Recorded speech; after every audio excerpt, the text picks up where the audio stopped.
పెళ్లి కావాల్సిన వాళ్ళు కార్తీక పౌర్ణమి రోజు తులసి కోట దగ్గర రాధాకృష్ణుల ఫోటో పెట్టి అక్కడ ఆవు నెయ్యి దీపం పెడితే తొందరలోనే మనసుకు నచ్చిన వ్యక్తిని పెళ్లి చేసుకోవచ్చు.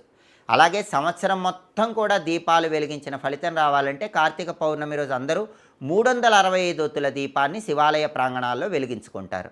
శివాలయ ప్రాంగణంలో వీలు కాకపోతే మీ ఇంటి ఆవరణలో తులసి కోట దగ్గర అయినా సరే 365 ఒత్తుల దీపాన్ని కార్తీక పౌర్ణమి రోజు వెలిగించుకోండి. సంవత్సరం మొత్తం దీపారాధన చేసిన ఫలితం కలుగుతుంది. అలాగే కార్తీక పౌర్ణమి రాత్రిపూట లలితా సహస్రనామ పారాయణ చేసి లలితా అమ్మవారికి ఆవు పాలతో చేసిన పొంగల్ నైవేద్యం పెడితే సంవత్సరం మొత్తం లలితాదేవి సంపూర్ణమైన అనుగ్రహం వల్ల సమస్త శుభాలు చేకూరతాయి.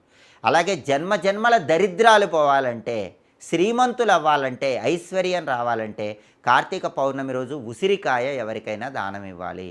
ఉసిరికాయ దానం ఇవ్వండి, ఐశ్వర్యం కలుగుతుంది. అలాగే ఆడవాళ్ళైతే పసుపు, కుంకుమ, పూలు